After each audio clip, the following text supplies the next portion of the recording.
Hello বন্ধুরা, একটা নতুন ভিডিও নিয়ে এলাম। এটা স্টার সিটি 100 কিক এর ক্লাস প্লেট চেঞ্জ। এক মাসে 3বার ক্লাস প্লেট চেঞ্জ হয়েছে, কারণ ক্লাস প্লেটটা বারবার পুড়ে যাচ্ছিল। এক মাসে 3বার চেঞ্জ করার পরেও সেটা ঠিক হয়নি। তারপরে আমার কাছে এসছে।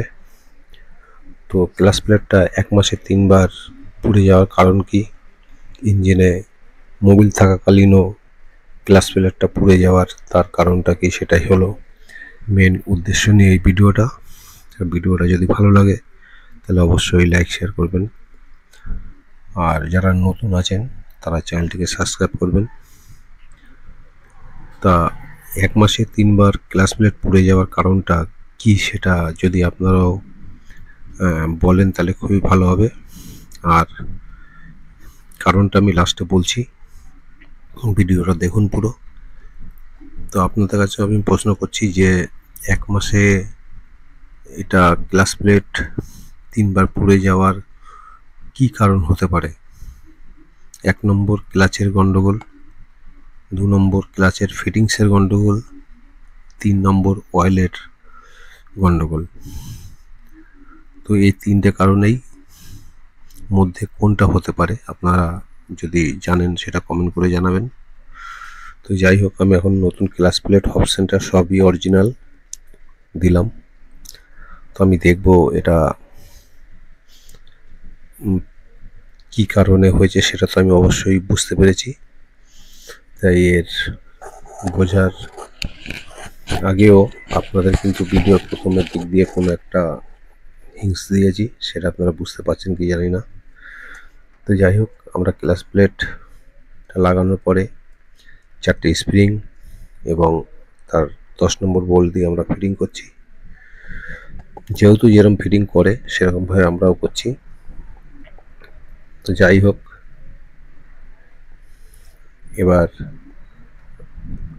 ক্লাস ফিটিংয়ের পরে এখানে গাড়িটা আমার কাছে দিয়ে গেছিলো, কিন্তু আমি সেদিনকার করতে পারিনি, কারণ এর যে একটা প্রবলেম ছিল, যে কারণে ক্লাস প্লেটটা পড়ে যাচ্ছিল, সেই প্রবলেমটা, যে জিনিসটার দরকার ছিল সেটা আমার কাছে ছিল না, যার কারণে আমি কিন্তু এটা ঠিক করতে পারিনি।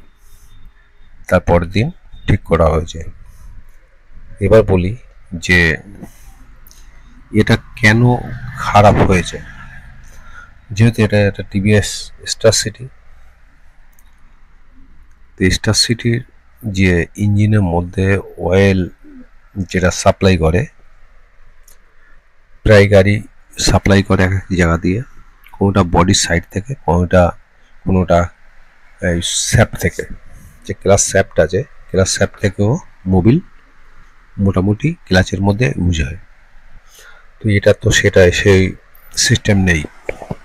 এই সিস্টেমের জন্য একটা সিস্টেম দেওয়া হয়েছে, যেটা হলো গিয়ে,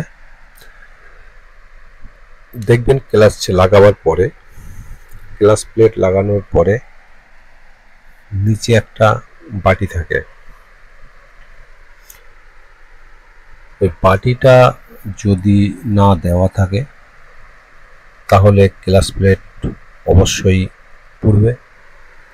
কারণ হলো মোবিল ওই বাটিতে জমা থাকে আর সেটাকে ক্লাস প্লেট ভিজিয়ে রাখে। কারণ হলো মোবিলটা বাটির মধ্যে আসে কোথা থেকে, যখন গাড়ির ইঞ্জিন গিয়ারগুলো ঘুরে তখন কিন্তু মোবিল ছিটকে বাটির উপর এসে পড়ে, আর সেখান থেকে ক্লাচে মোবিল, ওখান থেকে নিয়ে মোবিলটা নিয়ে ক্লাচ কিন্তু ইউজ করে। এই যে বাটিটা লাগাচ্ছি, এই যে দেখুন, আদৌ এই বাটিটা এই গাড়িতে ছিল না। যে মিস্ত্রি লাগিয়েছে অবশ্যই একই জায়গা দিয়ে যখন 3বার লাগানো হয়েছে তাহলে তারই দোষ।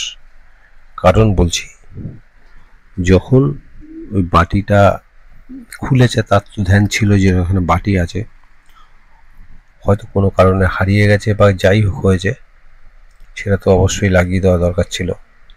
হয়তো সে মনে করেছে যে এটার দরকার নেই, এটাও হতে পারে যদি নতুন লোক হয়ে থাকে। যদি নতুন মিস্ত্রি হয়ে থাকে, একদম নতুন, তাহলে কিন্তু এই প্রবলেমটা হতে পারে। এই কারণেই কিন্তু ক্লাচ প্লেটটা বারবার পুড়ে যাচ্ছিল। যেখানে বাটি দিতে হয় অয়েলের, সে বাটিটা না দেওয়ার কারণে ক্লাচে মোবিল পায়নি,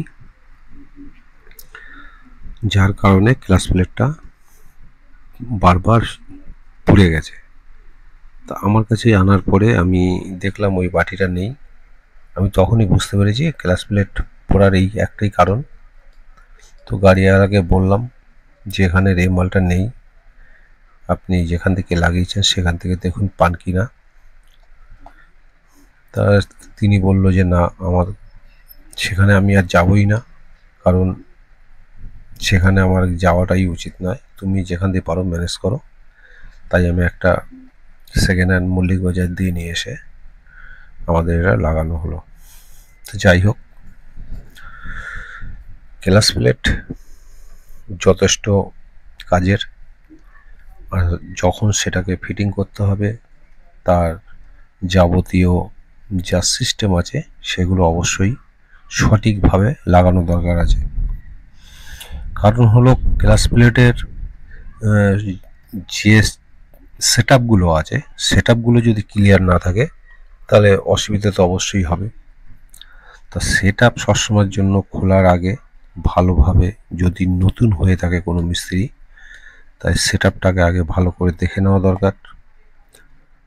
আর তার থেকে বড় কথা, কাজ করার সময় যে কোনো একটা বড় পাত্র কিনে নিতে হয়, সব খুলে তাতেই রাখতে হয়।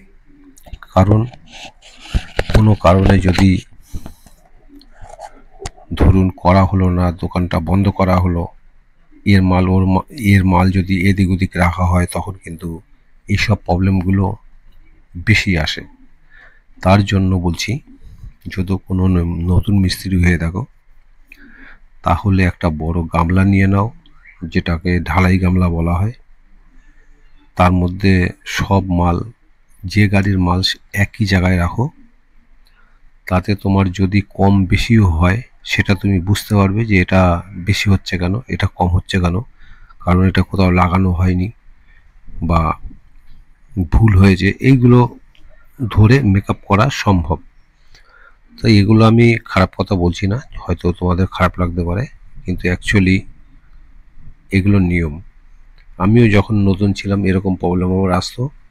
আমি কিন্তু এক একটা পাত্র বড় করে নিয়েছি, সব মাল একই জায়গায় রাখতাম, যাতে কোনো রকম কোনো জিনিস যদি এক্সট্রা হয় তাহলে আমি বুঝতাম যে এটা এক্সট্রা, মানে কোথাও লাগানো হয়নি, তাহলে আমাকে সেটাকে কোথায় ছিল সেটা খুঁজে বার করতে হবে। তো এভাবে সঠিক কাজ করা অবশ্যই দরকার। আর আরও একটা ব্যাপার আছে, ক্লাচ কভারে অনেকে প্রচুর পরিমাণে আঠা মারছে, যেটা প্যাকিং থাকাকালীনও আঠা মারছে। এটা কিন্তু খুবই খারাপ, কারণ ওই প্যাকিংয়ের জায়গায় আঠা মারা একদমই উচিত নয়। কারণ ওই আঠা যেটা মারছে সেটা কিন্তু যে প্যাকিংয়ের সাইড থেকে মোবিলের অনেক রাস্তা আছে, সেই রাস্তাগুলো কিন্তু জাম হচ্ছে, জামের কারণে গাড়ি কিন্তু প্রচুর ডিস্টার্ব হচ্ছে। কেননা ইদানিং আমার বিশ্বকর্মা পুজোর পর থেকে ইদানিং অষ্টমী সপ্তমী অবধি আমার পার ডে ইঞ্জিন আসতো, এই প্রায় গাড়ি দেখতাম মোবিলের প্রবলেম। তো যাই হোক, এগুলো সঠিকভাবে করাই ভালো, কারণ ইঞ্জিন ধরা হলে বোঝা যায় যে মিস্ত্রিকে সেটা আমার দেখার দরকার নেই, কিন্তু প্রবলেম কোথা থেকে আসছে সেগুলো কিন্তু অবশ্যই বোঝা যায়।